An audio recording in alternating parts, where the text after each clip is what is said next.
de Cristo, y la palabra Cristo significa el ungido.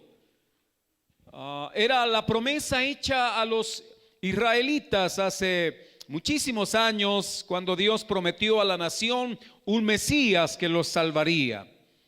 Ese Mesías apareció hace 2000 años, es nuestro Señor y Salvador Jesús. Cuando el Señor vino a esta tierra, la Biblia dice que la luz vino al mundo, por lo cual significa que el mundo estaba en tinieblas, en oscuridad, y que el Señor Jesús, que es la luz, vino para alumbrar a todo hombre, dice el capítulo 1 del Evangelio de Juan.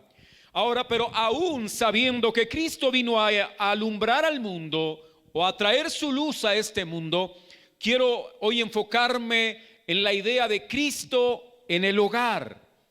El hogar es un pequeño mundo, el hogar es un pequeño universo. No son muchos, en algunos pueden ser quizá 8 o 10 personas, pero en otros tal vez son 2 o 3 personas en ese microuniverso en el cual es necesario que la persona de Cristo esté ahí alumbrando los corazones. Ahora, los hogares, amados hermanos, hablando del lugar donde habitamos, lo encontramos lleno de muebles. Hay aparatos electrónicos. Hay, amados hermanos, cuadros y no sé cuánta cantidad de cosas podamos tener en nuestra casa. Pero eso no es lo más importante. Lo más importante no es los muebles, las poltronas, las hermosas camas, los blandos colchones. Eso no es lo más importante. Aún por encima de las cosas que llenan una casa, el ambiente sigue estando vacío si no hay personas. Las personas llenan ese ambiente. Un hogar donde están los padres o los esposos y sus hijos, hay un ambiente importante ahí. Pero aún estando lleno ese ambiente por los miembros del hogar, quiero decir que falta la luz, porque si no hay luz ahí, estarán en oscuridad viviendo, y en oscuridad tropezarán cada rato, y en oscuridad, amados hermanos, se van a lastimar. Ahora, todos tenemos la experiencia en las noches, cuando ha caído la noche, entonces nos vemos en la obligación en casa de encender la iluminación de la casa, de prender los bombillos para poderse ver. Lo triste es que a veces hay hogares cristianos donde la luz de Cristo como que no alumbra, y eso genera una cantidad de inconvenientes. Por eso, amados, quiero plantear en 4 puntitos el tema de hoy: Cristo en el hogar. El primero de ellos es antes de la entrada de Cristo al hogar de Zaqueo, porque la cita bíblica base hoy es Lucas 19, versículo 1 al versículo 10. Versículo 1, capítulo 19 de Lucas al verso 10. El segundo punto es Cristo en el hogar de Zaqueo. Es tratar de enfocar nuestras cámaras al hogar de Zaqueo antes de que Cristo llegara a ese lugar. Luego observar a Cristo en ese hogar. El tercer punto tiene que ver cómo se hace presente Cristo en el hogar hoy. Y el cuarto, el hogar es el primer centro de adoración. Por eso vamos a disertar y espero que usted esté atento. Si en algún momento le surge alguna pregunta y desea levantar su mano, pues usted puede hacerlo y podrá preguntar. No hay problema. Pero les voy a rogar su atención, porque si no prestamos la suficiente atención, perdemos el hilo y quizá no podamos entender a cabalidad lo que se quiere decir en esta mañana. Quiero invitarles a leer. Después de leer, vamos a orar. Dice la palabra de Dios: habiendo entrado Jesús en Jericó, iba pasando por la ciudad, y sucedió que un hombre llamado Zaqueo, que era jefe de los publicanos y rico, procuraba ver quién era Jesús, pero no podía a causa de la multitud, pues era pequeño de estatura. Y corriendo delante subió a un árbol sicómoro para ver porque había de pasar por allí. Cuando Jesús llegó a aquel lugar, mirando hacia arriba, le vio y le dijo: Zaqueo, date prisa, desciende, porque hoy es necesario que yo pose en tu casa. Entonces él descendió a prisa y le recibió gozoso. Al ver esto, todos murmuraban, diciendo que había entrado a posar con un hombre pecador. Entonces Zaqueo, puesto en pie, dijo al Señor: He aquí, Señor, la mitad de mis bienes doy a los pobres, y si en algo he defraudado a alguno, se lo devuelvo cuadruplicado. Jesús le dijo: Hoy ha venido la salvación a esta casa, por cuanto él también es hijo de Abraham, porque el Hijo del Hombre vino a buscar y a salvar lo que se había perdido. Amén. Por favor, incline su rostro. Eterno Padre, doy gracias en esta mañana, eterno Dios, por la bendita y gloriosa oportunidad que tenemos para acercarnos en adoración, en la contemplación de la grandeza de tu nombre, con el deseo de agradecer todos los favores recibidos durante la semana, el cuidado, toda la protección que has extendido sobre nosotros y sobre nuestras familias, y sobre todo lo que has puesto, Señor, bajo nuestra mano. Por eso, Dios, aquí estamos, eterno Señor, pero también estamos reconociendo que tú eres Dios, que eres el soberano, al único a quien tributaremos gloria, honra y alabanza, a quien, oh Dios, rendiremos nuestro corazón. Bendito para siempre, eterno Señor. Ruego que tu palabra en esta mañana esté produciendo vida, tu palabra esté trayendo claridad, esté alumbrando el corazón, Señor, de mis hermanos, mi corazón, Dios amado, y esté causando gozo, eterno Dios. Gracias, Señor. También ruego que causes arrepentimiento, Dios, por la dureza que aún hay en nuestro corazón. Dios, glorifícate en el nombre de tu amado Hijo Jesús. Muchas gracias, Dios. Amén. Cristo en el hogar. Amados hermanos, el relato del evangelista Lucas está dirigido a la visita que el Señor hizo a una ciudad, una pequeña aldea llamada Jericó. Hemos leído muchas veces y quizá hemos oído predicaciones sin número acerca de este pasaje. Quiero decir que la idea central del pasaje es que el Señor salva al pecador perdido. Él ha venido a dar salvación. Por eso quizá al hombre más aborrecido de la pequeña aldea de Jericó, Jesús quiso visitar en esta oportunidad. ¿Por qué razón? Ahora, ¿no había más pecadores acaso en Jericó? Desde luego que sí. Y no es, amados hermanos, entonces que el Señor se complace con los más pecadores. No, sino que sencillamente en el eterno propósito de Dios estaba la redención de este hombre, aborrecido por la sociedad judía, pero contemplado en los planes del Todopoderoso. Por eso a veces menospreciar a una persona por su pecado, por su maldad o por lo que haya hecho no está bien. A la verdad, Dios, que levanta al pobre del polvo y al menesteroso del muladar, puede levantar a la persona que nosotros creamos menos digna, y entonces Dios hará que su gloria pose sobre él y le usará para vergüenza de nosotros. La Biblia dice que de lo bajo y de lo vil Dios ha tomado para avergonzar a los que se creen grandes, poderosos y sabios. Así que quiero con esto expresarles que en aquella ocasión y en este primer punto, antes de la entrada de Cristo al hogar de Zaqueo, amados, tenía su casa, me imagino, porque la Biblia dice que él era un hombre rico. Ahora debo suponer que quizá la mejor casa era la casa de Zaqueo. Quizá en ese pueblo la casa de Zaqueo era punto de referencia.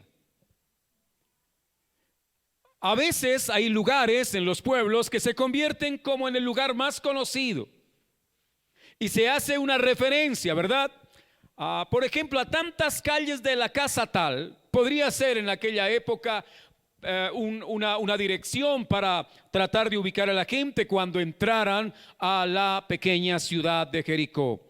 Esa ciudad, amados hermanos, probablemente de un clima un poco cálido, diría más bien bastante cálido.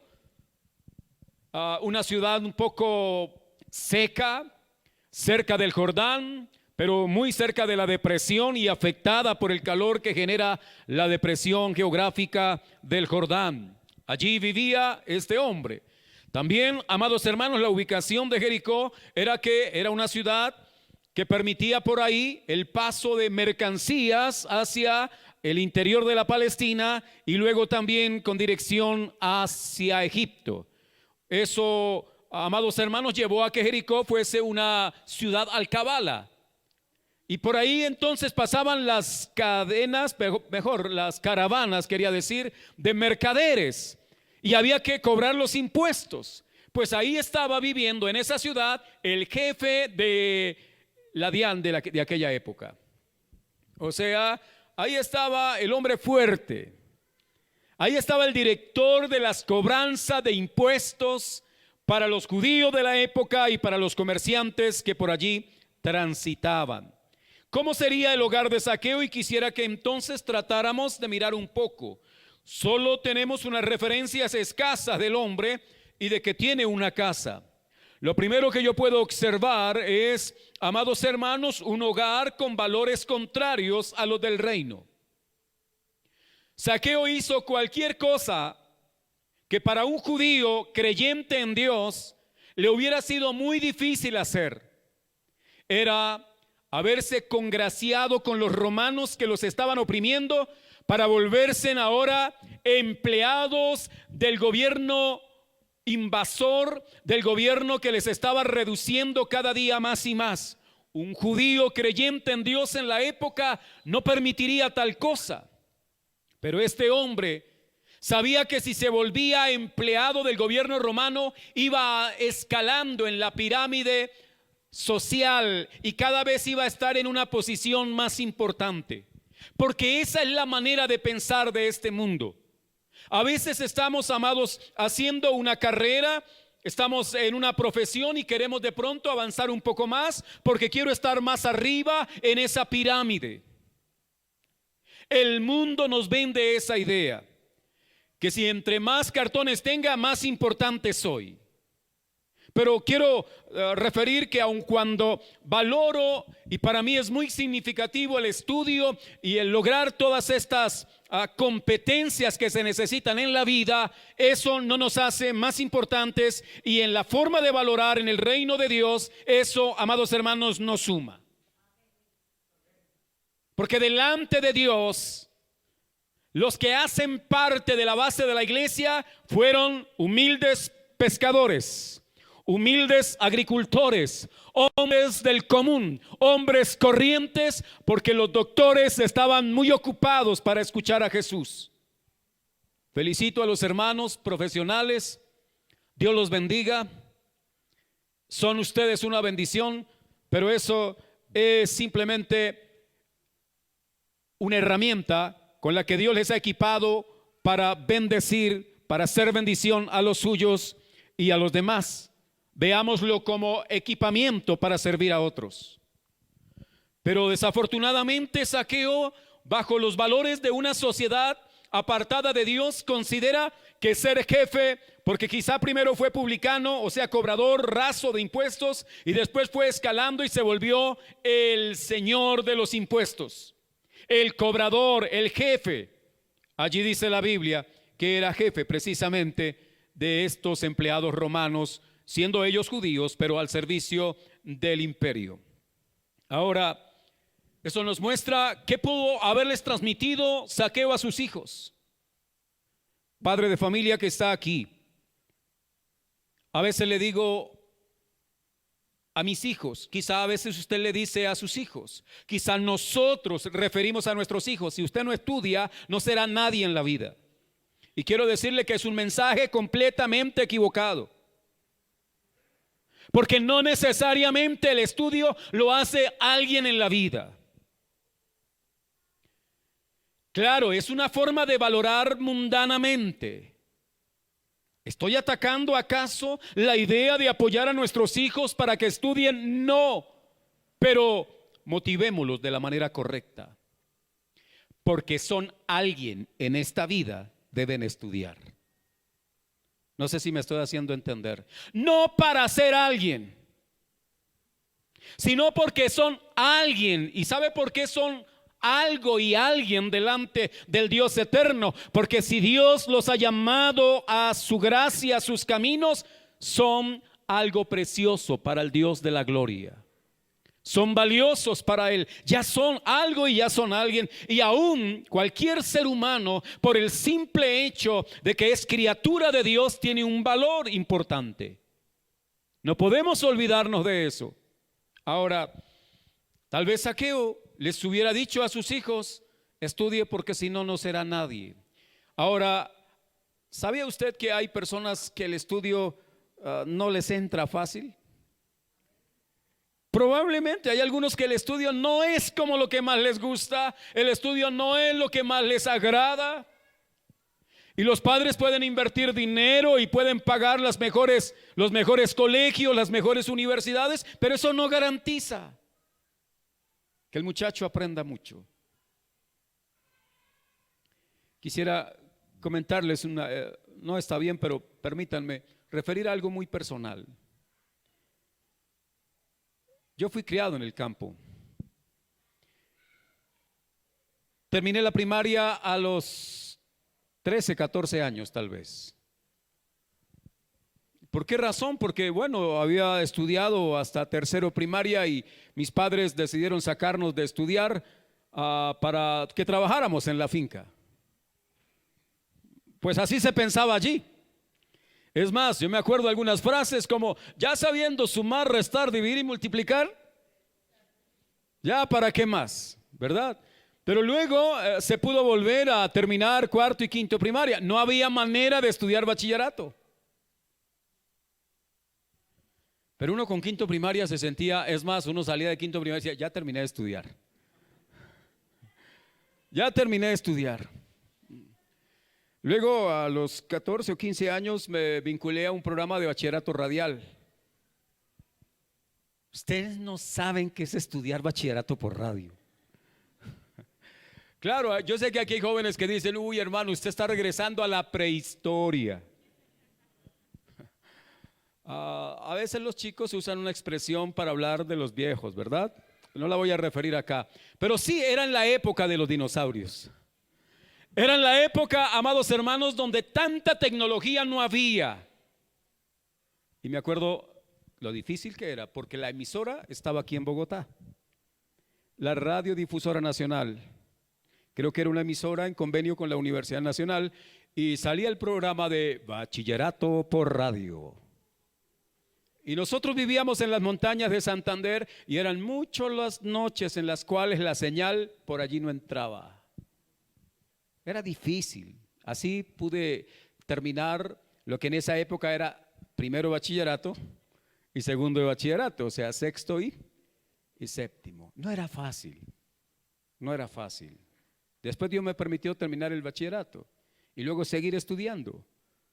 Y hasta aquí Dios me ha permitido seguir estudiando. Pero eso no es lo más importante. Si usted logra cada vez estudiar más, sentirá que menos sabe. Esa es la conclusión a la que uno llega. Cuando uno más estudia, se da cuenta que menos sé. Y en eso quizá podríamos llegar a decir que Sócrates tuvo razón. Solo sé que nada sé. Ahora, ¿para qué entonces vanagloriarnos? ¿Para qué entonces sentirnos importantes o de mejor familia? ¿Sabe? Hay escenarios a donde uno a veces le dicen doctor. ¿Sí? Trabajo para una universidad de los Estados Unidos, soy profesor online y a mí cada vez que me dirigen un correo me dicen doctor. Tengo la fortuna de que aquí nadie me lo dice y digo fortuna, porque esas cosas hacen daño. Esas cosas hinchan e inflaman. Esas cosas nos causan, amados hermanos, el creernos que somos más que los demás. ¿Ya? Ahora, Entre más herramientas tengamos, mejor podemos servir. Ahí hay que trabajar y hay que adquirir conocimientos para ayudar a otros. Zaqueo probablemente lo hacía, pero motivando equivocadamente a sus hijos. Usted dirá, pero ahí no dice que tenía hijos.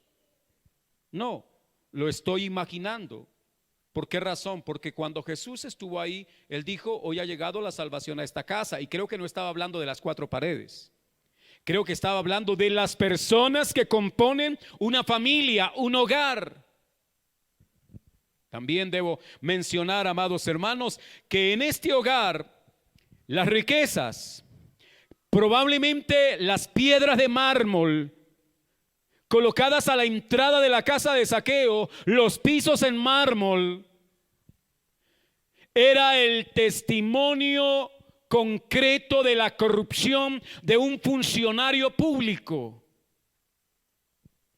Porque la corrupción no es algo que ahora, amados hermanos, a través de los medios se nos está informando que la gente de ahora es corrupta. El hombre es corrupto desde que cayó en pecado allá en el mismo Edén. La corrupción ha invadido a la sociedad. Ahora, este personaje era un personaje corrupto. Aprovechaba la importancia de su cargo para cobrar más impuestos, para defraudar, para hurtar legalmente. Quiero decirles que como cristianos estamos obligados a pagar los impuestos. Porque así lo dijo el Señor, denle al César, en otras palabras, páguenle al César los impuestos que el César pida y a Dios lo que es de Dios, dejándonos claridad en eso. Pero eso, amados hermanos, no debe llevarnos a pensar que no estamos en medio de un gobierno o de una sociedad corrupta. Y cuando hablo de gobierno no estoy hablando de este, estoy hablando de los gobiernos. El caso Odebrecht creo que es suficiente referencia para hablar de toda la corrupción que envuelve a las naciones del área. Ahora, Zaqueo era un hombre corrupto, ya, y la gente lo odiaba. La gente no podía verlo y saludarlo de buena manera. Por eso cuando oyó que Jesús venía, el hombre ni siquiera quiso enviarle uno de sus empleados para decirle, Señor Jesús, ¿quiere venir a mi casa? O lo invito a la cafetería del parque principal de Jericó. Nada de eso. Zaqueo solamente dijo, yo quiero ver quién es ese Jesús del cual hablan. Cuando la gente se cree importante y escucha que alguien importante llega, él quiere saber quién es ese importante, porque como que se siente aludido en alguna forma y como que hay competencia para él. O sea que Zaqueo nos deja ver aquí voy a mirar qué tan importante es ese Jesús. ¿Sabe una cosa? Jesús no era ni publicano, no era jefe de los publicanos, no tenía un título importante. ¿Sabe cómo lo llamaban a Jesús? El hijo del carpintero. El hijo del carpintero. Así lo mencionaron en muchas oportunidades. Jesús no se molestó. En aquella época, ser carpintero era como ser albañil ahora. Ya más o menos son el paralelo que se puede hacer. Las casas tenían algunas aplicaciones de madera y eran principalmente los carpinteros los que hacían las casas de la época. O sea, era un albañil. Y a Jesús le estaban diciendo que era el hijo de un albañil. ¿Algún problema con eso? Hay padres que ponen a sus hijos con mucho esfuerzo a la universidad y cuando allí los compañeros de la universidad le preguntan al muchacho o a la muchacha ¿y qué hace su papá? Sienten vergüenza de que su papá es albañil, sienten vergüenza de que su mamá cocina, sienten vergüenza de que su papá es zapatero. Deberían sentir vergüenza de avergonzarse de su padre o de su madre. Jesús en el valor en la escala de valores del reino, Jesús no se avergonzó de que le dijeran el hijo del carpintero. Así que, amados hermanos, porque tenemos un nombre que ha sido dado a nosotros, que es sobre todo nombre, y eso, amados, allana cualquier otra situación, es que somos de Cristo, y es que Cristo está en nosotros, y por lo tanto nos llamamos cristianos. Bien, ahora, en un hogar donde hay fraude, en un hogar donde hay, amados hermanos, el amor al dinero, es lo que probablemente todos los días, allá el desayuno, la conversación era: me gané tanto dinero. Las coimas, recuerdan lo que hoy por hoy se está hablando, las comisiones, todo eso que corrompe el corazón del hombre. Me imagino a Zaqueo diciendo: van a pasar un cargamento que viene de la India y va para Egipto y llevan una cantidad de especias aromáticas y me dieron ya mi buena comisión. Yujo, al desayuno allí había, amados hermanos, un plato lleno de corrupción, un plato lleno de pudredumbre, porque amaba el dinero. Y no es que esté mal, amados hermanos, considerar el dinero. El dinero es importante, pero no lo más importante. Dios nos da dinero y es una bendición por la cual hay que agradecer a Dios. Pero en un hogar puede haber dinero y si no está Cristo, quiero decirle que son muy pobres, como le pasaba a la iglesia de la Odisea. La iglesia de la Odisea tenía riquezas, la iglesia de la Odisea vestía bien, los hermanos de la Odisea eran los ricos de la ciudad. Cuando uno mira las 7 iglesias allí mencionadas en el libro de Apocalipsis, quiero decir que la de la Odisea era estrato 7. Ahí estaban los industriales de aquella región. Y ellos mismos decían: somos ricos y no nos falta nada. Pero cuando el Señor los mide con la vara, con la regla de medir del reino de Dios, ¿sabe qué les dijo? Pobres, miserables, ciegos y desnudos. ¿Para qué servía el dinero? ¿Acaso alcanzaba para cubrir la pobreza espiritual? ¿Acaso podía cubrir el hambre espiritual? ¿Acaso podía satisfacer las necesidades espirituales? No. Por eso el Señor se refirió a esta iglesia de esa manera. Y Él les dijo: vengan a mí y de mí compren. O sea, les está invitando a que vengan a Cristo, porque Cristo les dará la verdadera riqueza que ellos necesitan. Ahora, oía un predicador que dijo: bueno, si Dios le da dinero y además de eso derrama gracia sobre su vida, pues doble bendición. Alégrese y alabe al Señor. Pero si a otro Dios derramó abundante gracia y poco dinero, pues alabe a Dios. Bendiga al Señor, no se ponga bravo, no le diga a Dios: ¿por qué no nos da a todos por igual? Como promete el socialismo, a todos les da por igual. Ya, y no quiero decir más porque puede ser que me meta en problemas. Dios da a cada uno como Él quiere. Él sabe por qué a uno les da más y a otro les da menos. Ahora, en la casa de Zaqueo, el dinero era el Dios más adorado allí. Pero aquel día la historia del hogar de Zaqueo iba a cambiar. ¿Por qué razón? Porque a ese hogar iba a llegar Jesús. Ahora, el relato bíblico, usted ya lo han visto ahí. El Señor iba pasando por Jericó. El dueño de la mejor casa de Jericó estaba trepado en un árbol porque era pequeño de estatura. Dice la Biblia, y no quiero referir al detalle de ser pequeño en estatura, no tiene ningún problema. Solo que uno ante una multitud no puede ver. Y eso lo obliga a uno a mirar qué maña se da. El año pasado, cuando se hizo una marcha, bueno, allí frente al Ministerio de Educación yo fui. Creo que algunos hermanos fueron, ¿verdad? A hacer una protesta ahí frente al Ministerio de Educación por algunas políticas educativas en el país. Y me acuerdo, había mucha gente, yo tuve que subirme a un árbol. O sea que si de pronto aparecen algunas fotos por ahí, ven algún hombre no tan grande subido en un árbol, piensen que fue Zaqueo otra vez. ¿Ya? Y Zaqueo estaba ahí para poder ver a Jesús. Ahora, ¿tenía intención Zaqueo de invitar a Jesús? No. ¿Esperó Jesús que Zaqueo lo invitara? No, porque Jesús es experto en ir a donde no lo invitan, porque Él es el Señor de señores y Rey de reyes, porque a Él le pertenecen todas las criaturas. Por eso Él hace en los hombres como a Él le parece. ¿Estamos de acuerdo ahí? Porque algunos dicen: le invite a Jesús. Jesús no necesita invitación. Jesús es el que invita. ¿No le parece bien? ¿Tendrá Jesús que darnos?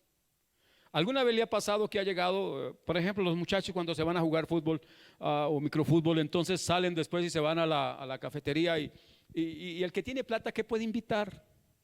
Claro, el que tiene plata puede invitar a los otros y decirle: los invito a tomar, ¿verdad?, la gaseosita. Pero el que no tiene, ¿qué invita? Quiero decirle que en el reino de Dios el único que tiene para invitar es Cristo el Señor. Y aquí el Señor le dice: Zaqueo, descienda del árbol, bájate de ahí, porque yo voy a quedarme esta noche en su casa.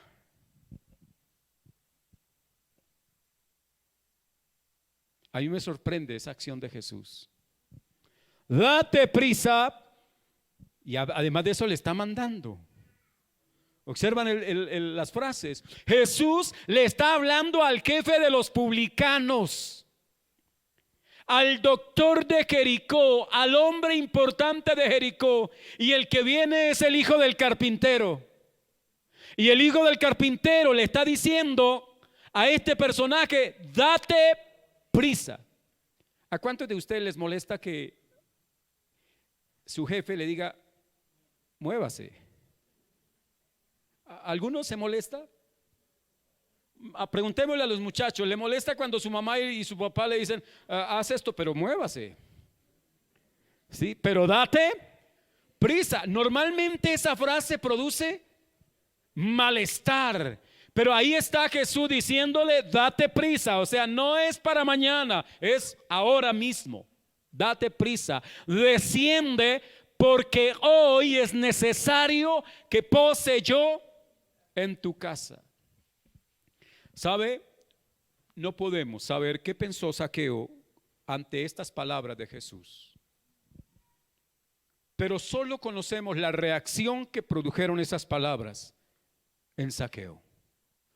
Por eso en este segundo punto es ya ver a Zaqueo en el hogar. En el versículo 6 dice la palabra ahí, amados hermanos: entonces él descendió.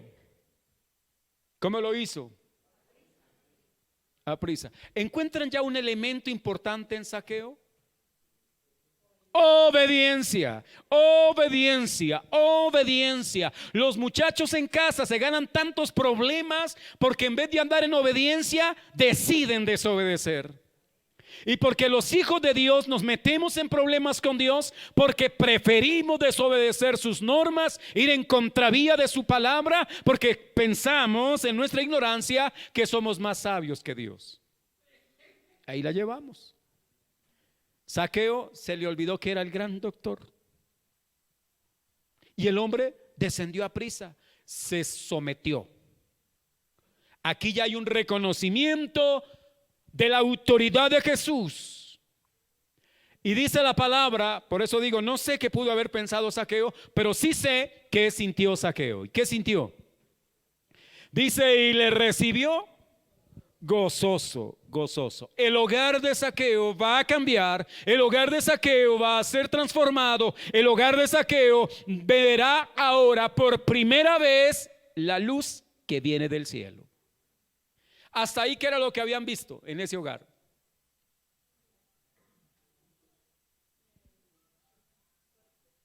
Dinero, cosas nuevas, lujos.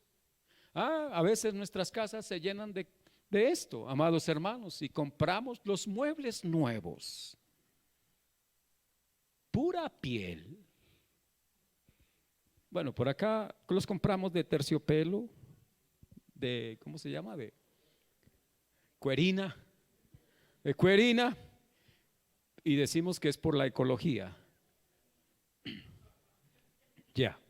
Bien, y compramos nuestros televisores y tenemos aparatos, tenemos computadores, eso no traerá. Quiero decir que no estoy en contra de esto, o sea, compre si quiere. Lo que le quiero decir es, si Cristo no es la persona más importante y no está en su casa, hermano, lo demás no es más que chatarra que mañana tendremos que votar. Sí, así es. Ya. Bueno, el asunto es que Zaqueo, oiga, ¿por qué le pusieron semejante nombre? Zaqueo. No vayan a pensar que él saqueaba los bolsillos de los contribuyentes. No vaya a pensar que él saqueaba las arcas del fisco romano. Creo que algo tiene que ver el nombre. Saqueo y quizá alguna intencionalidad. Bueno, es para nosotros que en español no significaba ya para ellos, ¿verdad? Tal cosa. Esto es también una posición personal, ¿ya? Una especulación. Bien. Ahora, cuando observo esto de ver a Zaqueo ahora gozoso. Me imagino a Zaqueo llegando a la casa, toca la puerta, la esposa lo ve desde allá de la cocina probablemente. Los hijos están no había televisión, así que no podían ver televisión en la época. Los hijos estaban probablemente jugando en el piso de mármol del salón de entrada de la casa de Zaqueo. Y en el momento en que entra Zaqueo, hay algo diferente en este hombre. ¿Qué hay? Nunca antes el rostro de Zaqueo había reflejado tanto gozo, tanta alegría. Es más, creo que había recibido algunas comisiones jugosísimas y no a sus espaldas, de frente. Creo que había recibido algunas coimas de los mercaderes de la época y había llegado a la casa contento. Pero es que en esta ocasión, aunque no lleva nada en los bolsillos, está entrando detrás de Zaqueo la persona más importante que iba a transformar esa familia. ¿Quién era? Jesús, ¿verdad? Ahí y yo veo el rostro de la señora, trato de imaginar a la señora mirando. Debe ser que hoy le fue mejor que en cualquier otro momento. Cuando ven que entra Zaqueo y detrás de él viene ¿quién? El carpintero. Viene el hijo del carpintero. Debe ser que contrató a este hombre para hacer algún trabajo, algunas mejoras en la casa. Debe ser que viene a arreglar probablemente las puertas, qué sé yo, lo que pudo haber pensado la señora. Mas sin embargo, amados hermanos, quiero decir que Jesús no iba a arreglar ni paredes, ni pisos, ni puertas. Jesús vino a la casa de Zaqueo para arreglar los corazones dañados por el pecado y la maldad. Porque Él es el restaurador de corazones, el restaurador de vidas, el restaurador de seres humanos. Por eso Zaqueo estaba tan lleno de gozo. Ahora, si le hubieran preguntado y le hubieran hecho una entrevista al señor Zaqueo, ¿cuál es el motivo de su alegría? ¿Qué creen que hubiera respondido Zaqueo? No lo sé. No puedo explicar lo que me está pasando. Pero este hombre al que quise ver me dijo que iba a posar en mi casa, y desde ese momento, al oír esas palabras, el gozo invadió mi corazón hasta el punto de que se me olvidaron las demás obligaciones, y entonces me vine de inmediato con él para mi casa. No puedo explicar el gozo que tengo.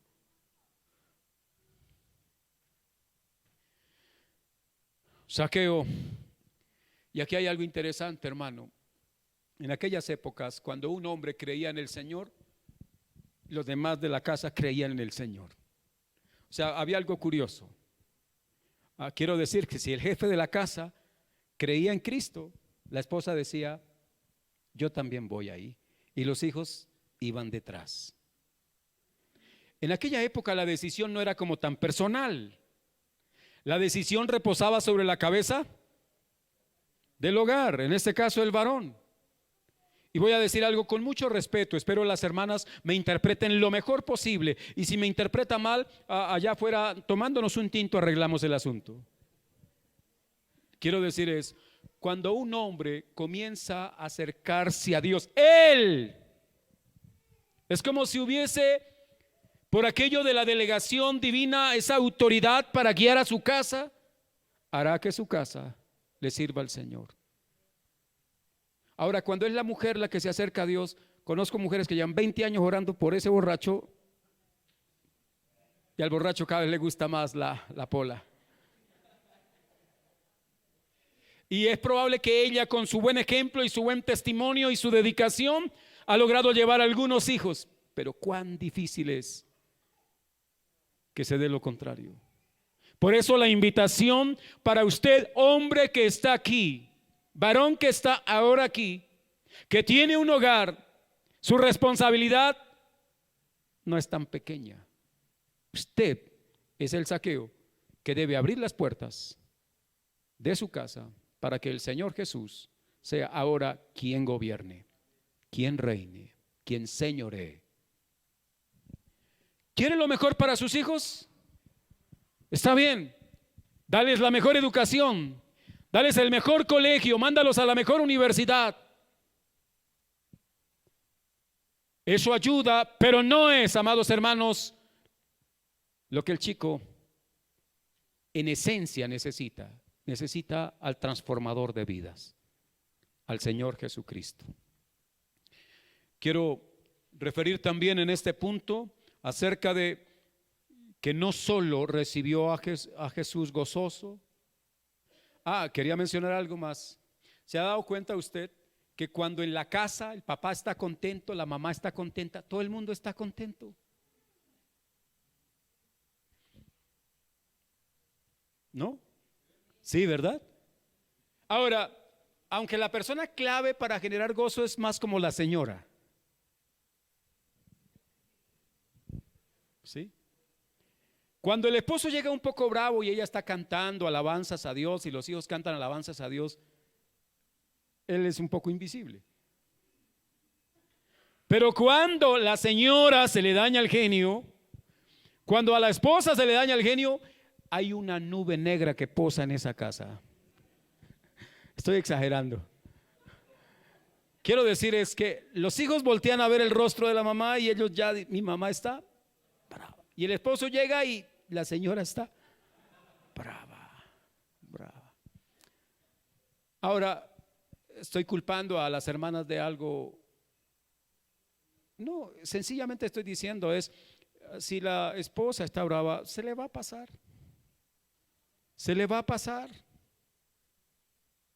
Ya. Ahora, no sabemos por qué está brava.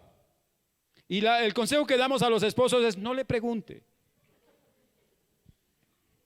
Lo peor que uno puede hacer como esposo es ir a preguntarle por qué se puso brava, por qué está brava. Porque ella supone y dice, además de lo bajito, calvo y barrigón, es como medio tonto, no se da cuenta. Bueno, ese es otro tema, ¿verdad? Pero sí quiero decir es que Zaqueo llegó con gozo, la señora estaba gozosa y los hijos gozosos, y ahora hay algo interesante también en el versículo 8 que muestra que el hogar de Zaqueo, por la visita de Jesús, por la presencia de Cristo, comienza a experimentar algo diferente. Entonces Zaqueo, puesto en pie, dijo al Señor: he aquí, Señor, la mitad de mis bienes doy a los pobres. ¿Cómo ven eso ustedes? La mitad de mis bienes doy a los pobres. Hermano, para que este hombre se desprenda de algo, tenía que pasar una transformación. Ya. Mire lo que él está diciendo: la mitad de mis bienes doy a los pobres. ¿Era Zaqueo rico? Ahora, él no dijo voy a dar todo a los pobres. ¿No? ¿Era un hombre también? Claro, por más emocionado que esté, porque es que algunos se emocionan. Y en estos días hablaba con una hermana y trataba de aconsejarle y decirle las siguientes frases. No tome decisiones si está excesivamente gozosa. No tome decisiones si está excesivamente enojada. No tome decisiones si está excesivamente triste. Cualquiera de las tres. Afectado uno, dominado por una de estas emociones fuertes, usted la embarra siempre. Está enojado y decide, la embarró.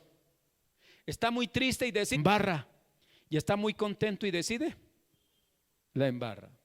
Por eso admiro el gozo de Zaqueo, porque no es una alegría que le lleva a perder la razón. ¿Sabían ustedes el año pasado o antepasado, un hermano en la congregación de La Plata Huila, yo no sé qué predicaron ese día, pero el hermano se emocionó y al final del culto le digo al pastor, yo dono mi camioneta?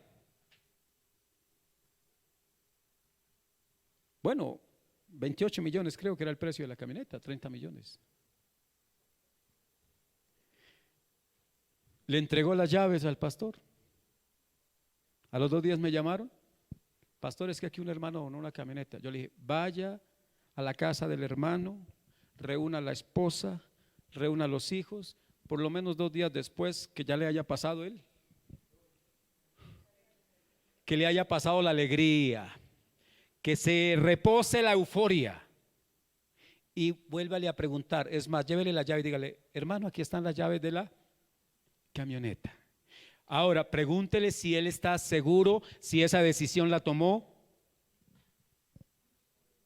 con la esposa y con los hijos. Tenía unos hijos mayores ya.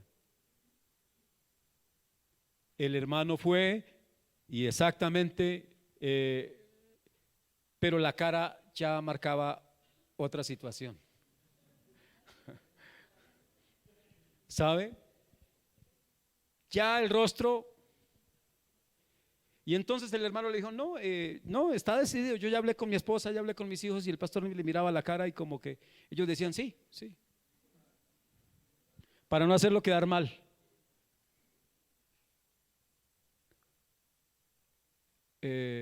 Para no alargar la historia. Después el hijo, la camioneta la dejaron allá en un patio de la iglesia. Ahora la iglesia no tenía 28 millones, tenía un problema. ¿Qué van a hacer con esa camioneta? Venderla. Entonces el hermano dijo, un día de estos hacemos papeles. Pasaron las semanas. Al final apareció el hijo, es que yo la voy a comprar. Mejor entonces yo doy el dinero y yo me quedo con la camioneta. Se llevaron la camioneta y amén, gracias a Dios, ahí terminó todo. ¿Qué quiero decirles? El hombre tomó una decisión. Hay gente que se alegra demasiado y en esas alegrías extremas lo pierde todo. Y hay iglesias expertas en moverle las emociones a la gente para dejarlo en la calle. ¿Ya? Eso no hay que, bueno, no vamos a hablar de eso, pero lo que quiero decir es, hermano, cuando esté muy alegre, usted con su esposita le está prometiendo el cielo, dése cuenta que el único que lo promete es el Hijo de Dios, así que no sea mentiroso. ¿Ya? Bien. Ahora, volviendo al tema, Cristo en el hogar, ahora ya está Cristo ahí en el hogar de Zaqueo. Y este hombre dice, la mitad de mis bienes doy a los pobres. Pero hay algo más que dice ahí que muestra arrepentimiento. O sea, la primera parte muestra generosidad. Voy a coger la mitad de todas mis riquezas y la voy a dar a los pobres. Menos mal que estaba Jesús solo ahí, donde hubieran escuchado los pobres. Al rato hubiese estado la casa porque hay gente mirando a ver quién tiene dinero para ponerle la mano. En vez de poner la mano, lo que hay que es coger esa mano y ponerse a trabajar. ¿Estamos de acuerdo? Dios prospera la mano diligente, así dice el libro de Proverbios. ¿Ya? Entonces, hay hermanos que tienen dinero y hay otros que no lo tienen y dicen, no, el que tiene dinero debe darme. Eso no dice la Biblia. La Biblia dice es que si tú ves, tú que tienes recursos, ves a tu hermano pasar necesidad, usted que ve la necesidad de tu hermano, ve y ayúdale. No dice, usted que tiene necesidades, ve el dinero de tu hermano y pídele. Eso no dice la Biblia en ninguna parte. Entonces, para dejar las cosas claras. Bien, pero ahí está. Ahora dice, y si he defraudado a alguno, la conciencia ya lo está revolviendo, ¿verdad? Ya la conciencia lo está trabajando. Si he defraudado a alguno, ¿será que he defraudado a alguno? Menos mal que nadie lo estaba escuchando, si no afuera tiene una fila de personas que estarían dispuestos a decirle, usted me defraudó, usted me robó, usted me cobró más. Pero este hombre dice, si he defraudado a alguno, lo que yo le haya quitado, se lo devuelvo 4 veces más.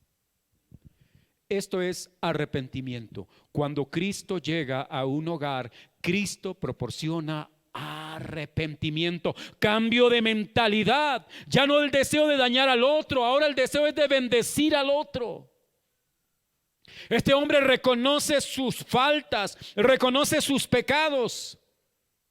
Esposos que estamos aquí en esta mañana, reconozcamos nuestros pecados en nuestra casa.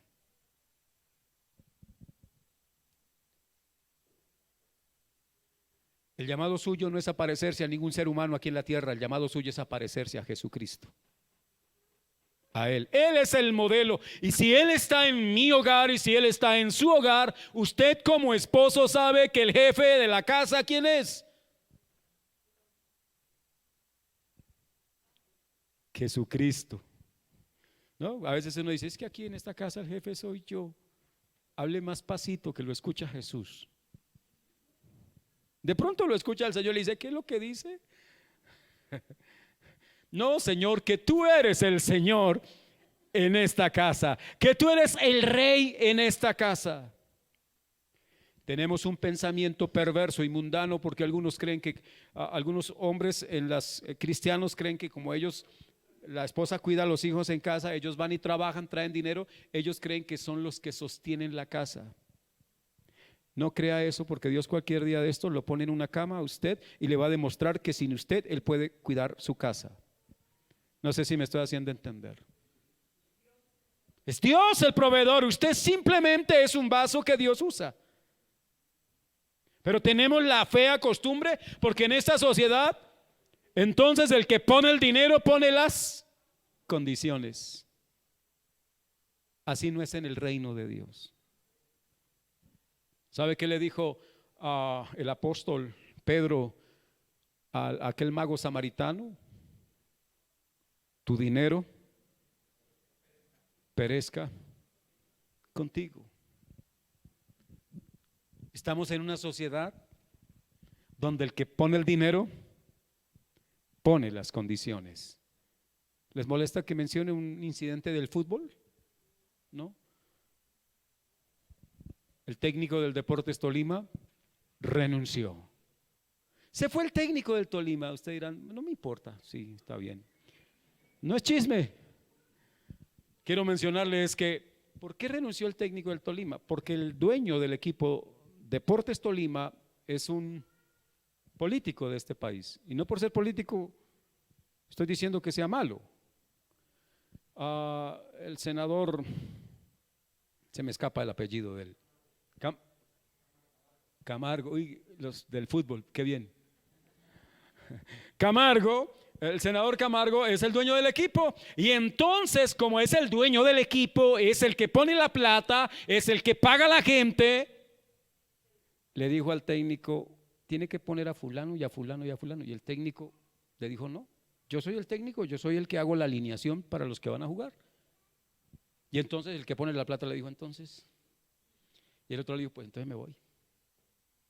No sé si me hice entender, porque así piensa esta sociedad corrupta y perversa que cree que el dinero es el poder para subyugar, y no es así. Bien, pero Sigamos mejor con el tema de acá, más bonito esto. Dice,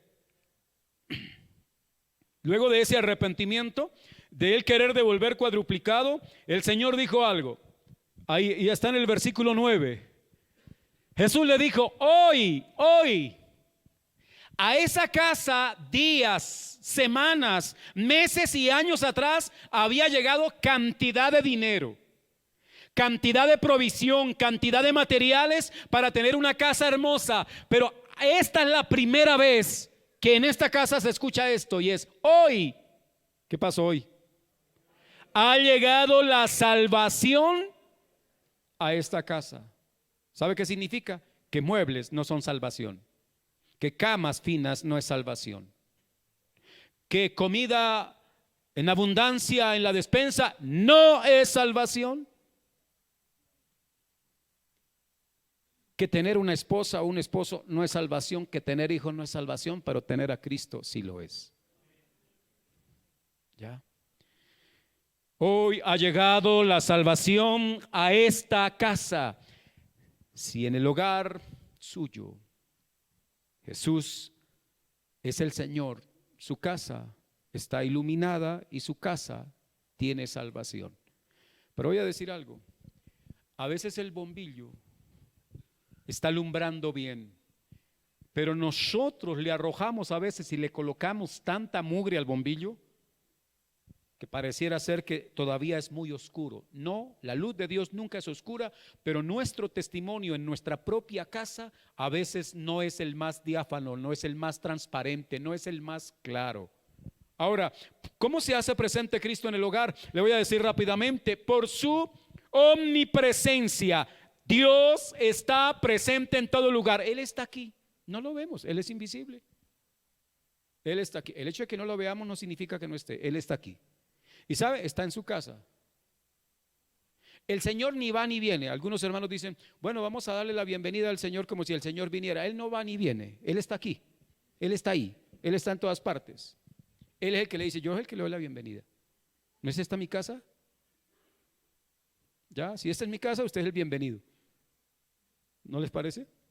Entonces, ahora el Señor, amados hermanos, está presente en su casa. Vamos a salir de acá, vamos a llegar a nuestro hogar, a nuestra casa, y resulta que el Señor está ahí, tan bueno. ¿Está consciente de eso? Que el Señor habita su casa. Y que qué pena llegar a pelear después del culto.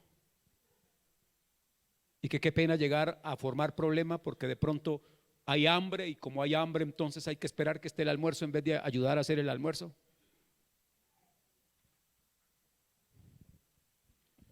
Él está presente ahí, pero además de eso, Él es inmanente, lo cual significa, amados hermanos, que el Señor en su inmanencia hace presencia en todo lo que Él ha creado. O sea, en las personas que viven con usted, también Dios o el Señor hace presencia en su vida.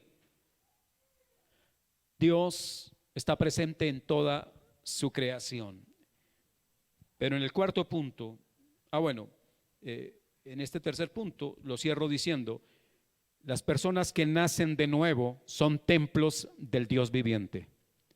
Y son personas en las cuales debe morar la persona de Cristo. Y debe predominar el carácter de Cristo en nosotros. Pero mire que en nuestros hogares a veces, amados hermanos, nosotros actuamos no cristianamente. Muchas veces en nuestros hogares se nos sale lo que somos realmente, lo que en verdad somos. Aquí yo puedo aparentarles a ustedes muchas cosas, hermano. Yo puedo inspirarles santidad. Yo puedo tratar de dejarles la imagen de que soy un excelente cristiano. ¿Sabe realmente quiénes pueden decir eso? No yo, los que viven conmigo. Ellos podrán decir si yo vivo la fe cristiana o simplemente soy un mentiroso más que se para en un púlpito para ganarse la vida. Muchas veces en nuestros hogares el cristianismo es nulo. Estamos pensando, y es nuestra responsabilidad ser testimonio a los de afuera, pero primeramente hay que ser testimonio a los de nuestra casa. Yo tengo que ser cristiano es con mi esposa, con mi hija, con mis hijos. Con ellos seré cristiano primeramente, porque si no logro dar ese testimonio, mire, allá afuera me pueden aplaudir, pero si en mi casa no quieren ni siquiera a menos recibir el consejo o recibir la orientación, significa que soy un falso maestro, un falso cristiano.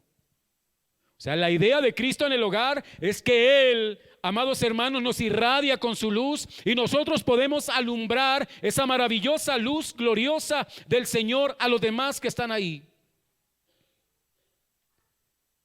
Que la esposa pueda ver en usted a Cristo en su casa. Que usted, hermano, pueda ver a su esposa como Cristo. Hermana, esfuércese en ser como Cristo. Usted se imagina a Cristo dándole cantaleta a los apóstoles cada rato y friegue, ¿no? Vi algo por ahí, yo la estoy embarrando, ¿no? Pero quiero decir es que por ahí vi algo que decía, ¿recuerdan esas figuritas de amores? Por ahí lo vi en el Facebook, de gente que no tiene oficio, que escribe eso y otro que no tiene oficio y se ponía a ver. Entonces decía amores y aparece él sacando la basura, ¿verdad? Antes de que comience a fregar. Amores, sacar la basura. Ahora, quiero decir que a veces las esposas se estresan porque nosotros no colaboramos en casa.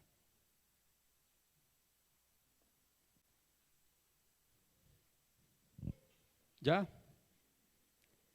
A veces somos un poco... Yo tengo que reconocerme dentro de ese grupo. Y después uno dice, ¿y por qué está brava? ¿Por qué está brava? Llega él primero, dejaron ¿cómo se llama? El alimento preparado, y él llega media hora antes que ella a su casa y él espera que ella llegue a calentar el almuerzo. Ella llega con hambre también. Ahora, ¿quién es más peligroso, él o ella con hambre? Bueno, eso... Pero ¿pasa o no pasa? Somos descuidados a veces. Pareciera ser que en algunos casos la esposa fuera una sirvienta. Ahora, quiero decirle que el problema no es que ella sea una sirvienta, el problema es que él no es un sirviente. No sé si me hice entender, porque es que tenemos la idea equivocada y hay mujeres que dicen, es que yo no soy su sirvienta. Qué pena. El problema es que yo no soy su sirviente. Ese es el problema y yo debo ser su sirviente. No sé si me hice entender con la idea. Si ustedes creen que no están de acuerdo, no hay problema, porque el Señor nos puso aquí fue a servirnos unos a otros, y el que sirve es un sirviente. El Señor está en el cielo. Aquí abajo, no hay Señor.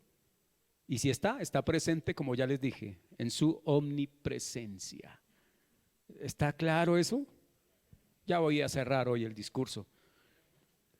El hogar es el primer centro de adoración. Es el hogar. Ahora, hermano varón, ¿ora usted en su casa? Solito, sí. Usted saca sus raticos para orar. Esposa, ¿ora usted en su casa solita ya? Saca ese rato para orar por su esposo, por sus hijos. Hay que orar. Hijo, saca usted un rato para orar por su papá, por su mamá. El primer centro de adoración no es el lugar dedicado al cual venimos el día domingo. El primer centro de adoración es nuestra casa. Ahora, si hemos adorado a Dios en nuestra casa, creo que podemos venir aquí, amados hermanos, y ser aceptos delante del Señor.